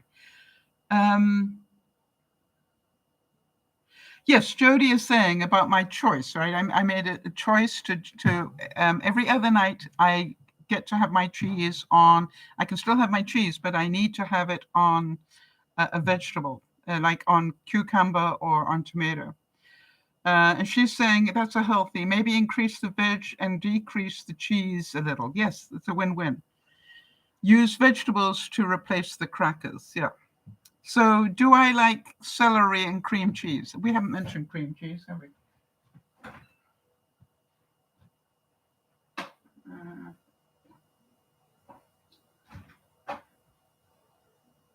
Rats.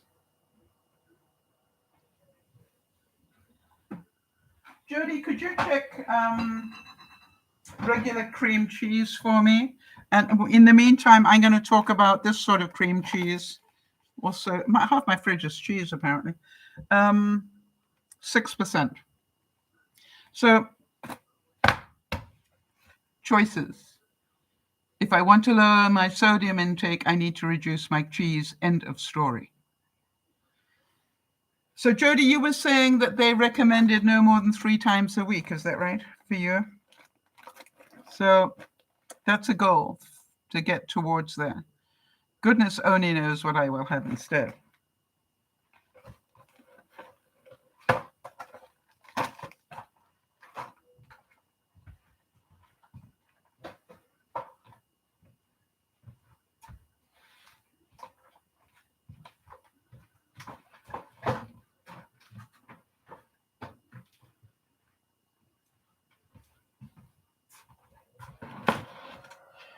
And the reason I'm bringing this 5% cream cheese for 2 tablespoons, okay? That's better than regular cheese, so that's good. The reason that I brought this up, the other half of my fridge contains a lot of fresh vegetables.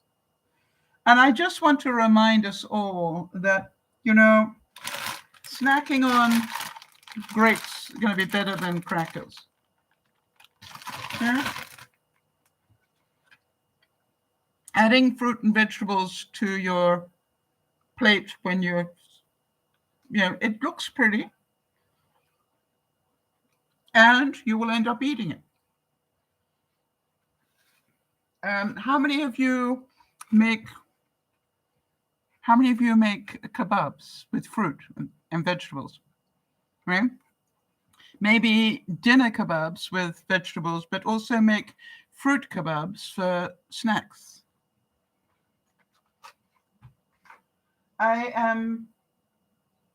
The way I change up my salads is every now and then. You know that this Savoy cabbage lasts me a month. It's amazing. There is very little waste. I thought that I would waste so much cabbage because it's so tightly packed. Occasionally I need to take off the top leaf, but I want to tell you, if you're saving money, this is so good. And what I do is a couple of times a week, or at least once a week, I actually make coleslaw. And I add a few raisins or cranberries to it and some carrot chips and everything. And that's really good. I buy my carrots, big carrots like this, because then I can, do all sorts of different things with it. So do you guys have a set thing of vegetables that you buy? I buy the ones that I know I eat every single week. I buy fresh like this. The ones that I know I might not eat every week, I buy frozen. I always buy at least one onion. I heard there was a recall on onions in the States. I wondered if you guys saw that. Some salmonella stuff going on. I always buy one zucchini, and I nearly always finish it. I'm not that keen on zucchini, but when I do the color thing, I will, for example, and this is what I wanted you to see, right? I've got some pork roast that we did months ago, and I took it out of the freezer so it could thaw while we were doing the broadcast. And then what I will do is I will take one of my mason jars and I will fill it up with vegetables. Right? And this one will end up with probably some leeks. I've got leeks in the fridge because I like to have leeks. I either have leeks or onion. So I probably have leeks. I will put some zucchini in because that's the green color. I will put yellow peppers or red peppers. That'll be a nice bright color in there. I probably put a little bit of celery for a different taste. By the way, this is pork. I know it sounds strange, but I will add some apple to it for sweetness. And it will taste wonderful. And what do we know now? I'm going to make a gravy for it with a little bit of that mustard.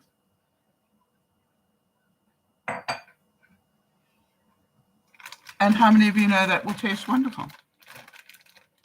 So what I want you to see is what Jody taught me about my diabetes. It's not that you can't have stuff.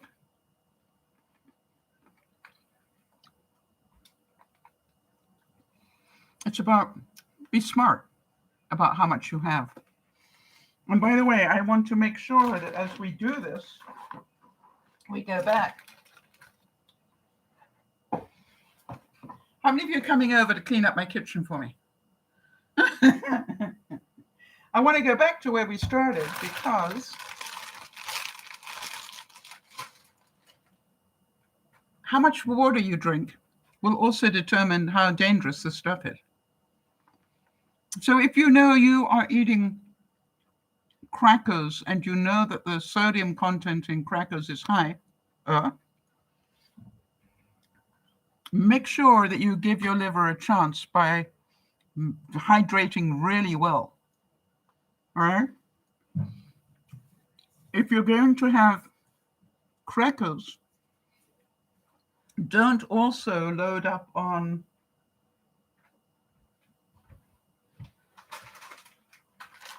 chip and dip. All right? It'd be foolish to have them both in one day. Right? It will send your blood pressure in, places you don't want it to go, and it's not fair on your liver. So think about this. I know that everybody says, ramen noodles are not good for you, and I'm going, it's perfect portion control, a ramen noodle packet. I quite often load it up with vegetables and cook it in a little bit of broth. And I quite honestly put enough vegetables in it that I probably only eat half a serving. In other words, one package of ramen noodles lasts me for 2 days. All right, Kez is saying she looked up low salt cheese. Wow, isn't that interesting? And she clicked on this site and it mentioned to her surprise that tomatoes has 10 grams of salt. Now I thought I was being healthy. Now there's the thing. Thanks, Kez. So, Jody, did they tell you not to eat tomatoes?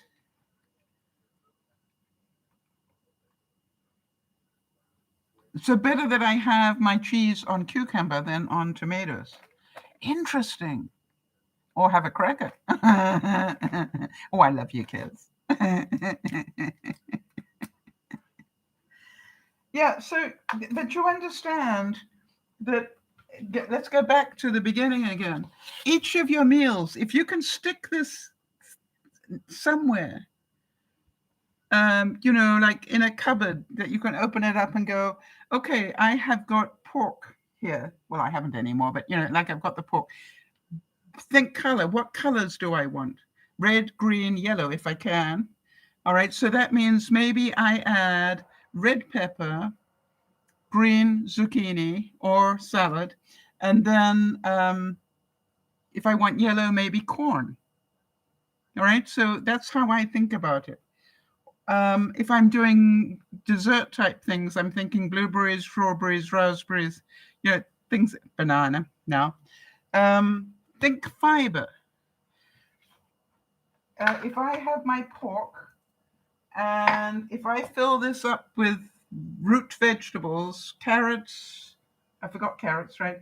So if I fill this up with carrots and celery is good fiber, zucchini, I'll put in a little bit of that Savoy cabbage, right? Fill this right up. That's my amount of vegetable I want. You understand, I'm going to have quite a bit of fiber. Think hydration. What am I going to drink with it? It's Friday night. I treat myself on Friday nights. I'm going to have a Coke Zero. Do I have fruit? Well, I've already had an orange today, so I will probably have a stewed apple. I'll just cut it up and put it in the microwave for a couple of minutes with some cinnamon and maybe some cranberries thrown in. And on top, some cream, because we know that's not altogether bad. Are you getting the idea? It's not what I can't have. It's be careful of some. It's like they said, it's not that you can't have rice, but brown rice is better for you than white. That's your choice. If you want rice, are you prepared to have brown rice? If you want pasta, do you want brown pasta instead of white? I don't know, Jody, whether brown pasta, when I say brown pasta, green pasta, I think they make green pasta, right, with spinach and stuff. Might be interesting to see what is the sodium content, if any. We found out, surprisingly enough, that spaghetti is not altogether bad. What about Parmesan cheese? That's what I put over it. Hang on.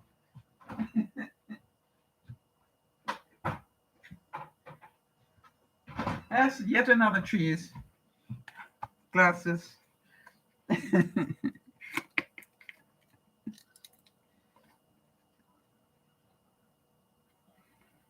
11%. I did not know that. I am glad that I know that now, but I am sad. So be careful of the Parmesan.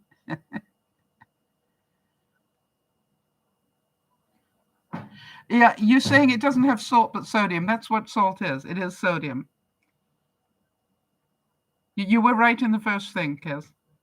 Breathe. You did good job. Sodium is salt. Now, I wanted to make sure that I told you the story about Jess and Doug coming to eat. All right, so Jody said, I think they're more concerned about staying away from high sodium frozen dinners, too much cheese, etc., and the salt in fresh vegetables. Oh, more than the salt in fresh vegetables, yes. And that's, I would, be inclined to agree with you. So I wanted to tell you the fun story about Jess and Doug coming to eat. They came on Monday, and it was such fun. I had Yvonne and Wade here on Saturday, and then Jess and Doug came on Monday. And I was very tempted to ask them for their vaccine passports as they came in the door. Now, you're probably wondering, why would I do that? Well, I knew what I was going to offer them to eat. And I really thought, in all due respect, it sounded like a restaurant rather than a private home. And therefore, I know that in British Columbia, we now have to be able to prove that we've had our vaccines and we have passports, and we don't think that's a bad thing. Canadians like obeying those sort of rules. So, we don't like it. There's still some people here that are very much against it. But, on the whole, we're pretty good about that sort of stuff. So here was the thing. They came in, and I said to them, please sit up here, the other, on the other side of the island here, because I've got, bar stools there so we can chat. And I gave the reason that if they're there, I can hear them much more easily, which is true. But also it allowed me to cook and talk, and we were all together at the same time. And I sort of said, got Doug, helping with one thing, and I got Jess to, bring. I said, we've got choices. I laid the table, my beautiful glass table. I laid that up for dinner, but I said we don't have to eat there. We can just eat here if you guys are comfortable. But we'll wait until we get that far to make that decision. And then what I did is I had the full menu written on my microwave. That I use my white microwave, and I used white chalk. And I had like a restaurant menu, and I literally said, for your entree, you can have roast beef and Yorkshire pudding, You can have roast lamb and mint sauce, or you can have chicken with smoked cheese and vegetables. Oh, and salad, because I made a salad to go with it. And oh, by the way, I said roast beef, Yorkshire pudding, and baked vegetables in a cheese sauce. For the lamb, I had the lamb, the mint sauce, um, oh, spaghetti squash and peas. And then I had the chicken with salad. And then I said, or you can have any combination. If you'd like the roast beef and salad, that's also just fine. And then I looked at Doug. You know, he always makes me laugh. And I said, Doug, you don't have to choose between all three. You could have all three if you would like them. And he did. Now, the reason I wanted to talk about it is that the lamb and the beef were left over from Saturday. So I realized that normally I wouldn't do that. I wouldn't serve leftovers, would you? But it struck me as the two dates were so close together and I hadn't put the beef or the lamb into the freezer, I thought, why don't I just make them choices? And it looked so amazing. I had it all lined up on the oven top there and the countertops around here. And and it was just like they're going, "You've got all of those?" And I went, "Uh-huh." And so can you see that I needed to let go of the fact that I was serving them secondhand food? And I assure you, they licked their plates. None of it was bad. I was actually really pleased. The beef was still, I made sure that I put the beef in the gravy. I made more than enough gravy on Saturday, so I put that into a big mason jar. And then what I did is I made braised beef. I put the beef slices down, covered it with gravy, put foil over the top, and then let it reheat for over an hour. Just very slowly come up to the right temperature. And that made the beef so tender. Normally, beef a day later can be pretty tough, but if you do what they call braised beef, which is you let it just simmer in its juices slowly, it's amazing. It's like slow cooking. And then the lamb, it was lamb. And that was awesome. And then, Dougie said, and you got mint sauce as well? And I said, yep. I didn't make it. I could have done, but I didn't make it. And, Doug grew up eating goat, which tastes a lot like lamb. And so he was a very happy little camper with that.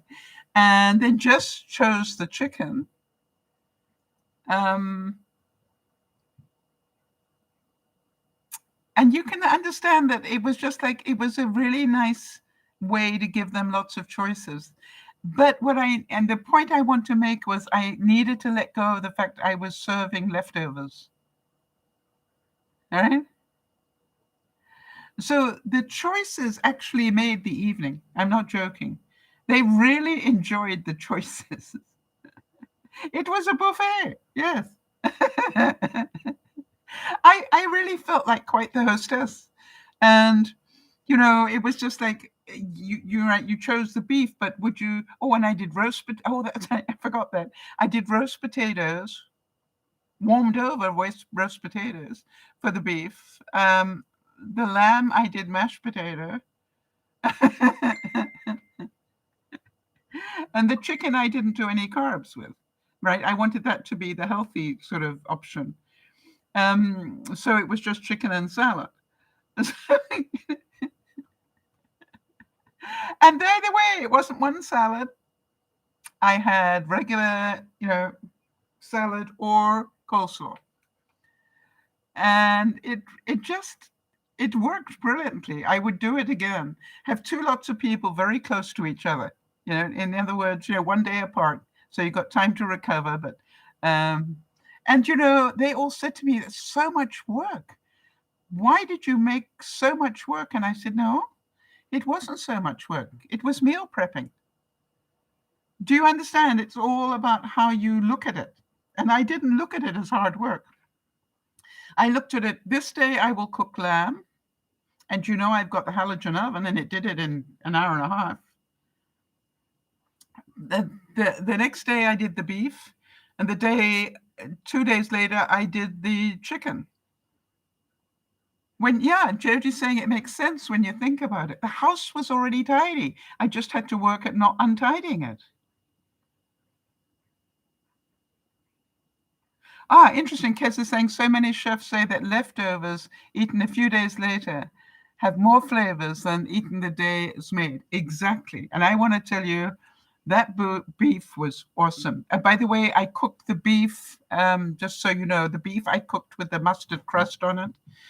And we know that tasted really good. The lamb I did with a mint sauce gravy. I did 2 separate gravies, one for the beef and one for the lamb. And then I didn't do any gravy for the healthy option. And you can tell by the way I'm telling this story, I would do this again. But you understand, I bought the meat to eat during this month. So I still, after feeding 2 lots of people the beef, I still had enough beef to put some away. I still had enough lamb to put some away. And the chicken, I cooked 1 piece of chicken for each person. And I think I still had some to put away. And I've been eating from that cook-up this week. I put it into those portion control things. So Jody's saying, and you had some very impressed guests. I did. I think they'd come back. They might be disappointed when they come back, but I think so. So it was fun because I didn't do it all with that negative attitude, right? I really was looking forward to how they react. And the fact the menu was up. And you know what was really the best of it all? You will remember that when I first saw this place, when I talked to you about it, I said it's got a great kitchen and I can imagine entertaining here. And I entertained 2 days in a row, and guess what? It was, it was so casual. It could have been formal, but I didn't particularly want it to be. We chit-chatted and had a wonderful time both evenings, and I didn't feel exhausted. There is one trick that I did on the first night that I repeated on the second. It is the cleanup that you don't want. All right. Would you all agree on that one? So what I did is I cooked early. All right. And then put everything into the oven to keep warm. And what I did is I put all the dishes that I wasn't using into the dishwasher. And I did a complete load before they ever came. And I didn't empty the dishwasher. All right. So if you can imagine, made a big mess cooking, put everything into the dishwasher, ran the dishwasher, but didn't empty it. Now what I'm left with is just the casserole dishes and everything that I used to serve the food in, and the plates that we made dirty and stuff. And all I did is, as they finished, we just rinsed off the plates and left them. They wanted to help me clean up. And I said, no, thank you, but no. And I left everything on the countertops because I've got such great countertops. And, just dropped all the knives and forks into a jug with water in it and just rinsed off the plates. And when they left, it took me about half an hour and my kitchen was totally tidy both times. Because all I had to do was to empty the dishwasher. And by the way, I keep one of these big bins here. So when I empty the dishwasher, I just put everything into here. And then whatever isn't properly dry, I just leave it there for half an hour to dry. And then as I pop in and out during the evening, I put things away. But it's all nice and neat and tidy in the bin, and I just do it. And so by the time I went to bed, the kitchen was beautifully tidy and clean. So just a thought. All right, I hope what did you learn this evening? Anybody? Was it worth your time? I certainly had some, I'd like to say there were some eye-openers for me. And I am very grateful that I learned what I did because it will help me become more healthy. As I know that it takes exercise and it takes good food choices and it takes good hydration to have a healthier body. And as you know, I am doing that one step at a time all the time. I'm not perfect at it by any matter of means. All right, so Jody's saying, I learned that there are so many options. I don't have to go without. You taught me that, Jody. I wanted to show you in return. You showed me that about diabetes. I wanted to show you that probably there are more options than you think you've got. If you do the right research, which I know you will do. And this is the same thing, which is, it's not you can't have dessert. It's like, what dessert do I want? It's not that you can't have cream. You can have cream. There's no sodium in cream, if your diet allows it, and it's like the same thing. It's just have slightly less than normal or whatever. It's not that you can't have anything. Just be aware. I thought your example,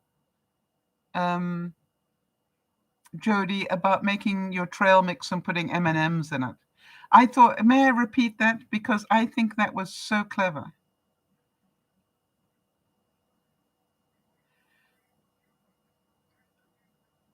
Yeah, Jody, has been making her own trail mix, saves her a lot of money, but she's been putting M&Ms in there. But what she finds is she opens up the bag of trail mix. I'm certain you can all relate to this. And she's picking out the M&Ms instead of eating her way to the M&Ms. And so she has said that she needs to stop that now. And what she can have is trail mix without M&Ms, and then she's allowed any two M&Ms. You know what I mean? Now that's Jody. That's learning. All right. That's knowing your triggers, knowing where it goes wrong, and doing something about it. I thought it was very emotionally intelligent. I had a situation today that happened that caused me, just to react in a certain way. And I just said, something, I'm going to go out and walk.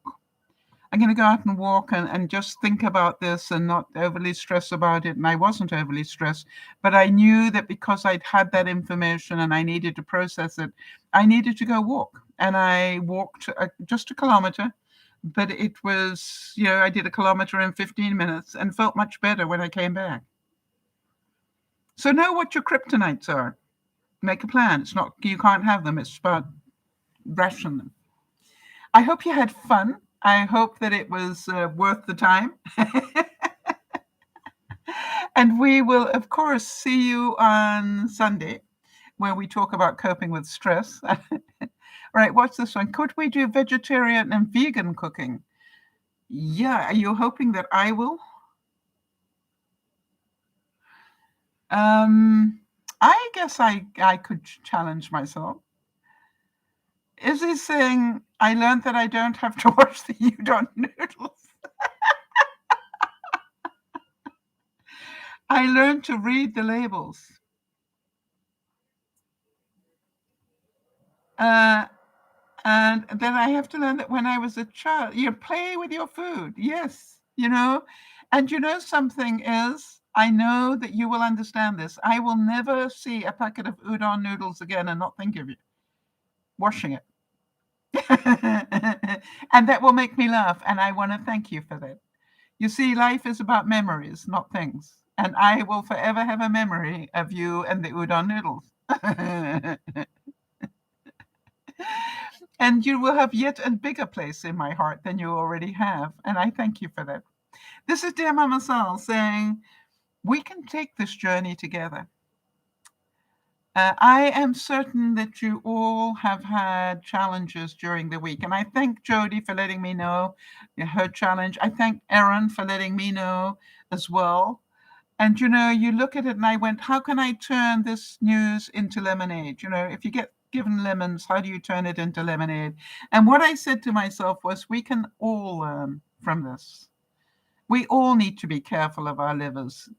And the scary thing is, two people who have blood tests done all the time, and neither set of blood tests picked up that there was a problem. And so be careful, everybody. Just do a little bit more to look after your liver. Kez is saying spaghetti reminded me of the time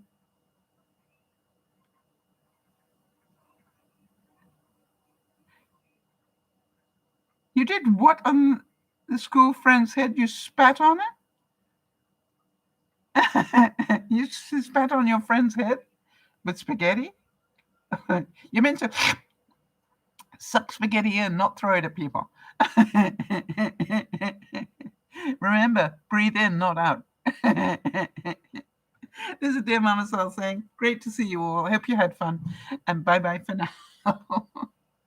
If I can turn this thing off, which might be a challenge.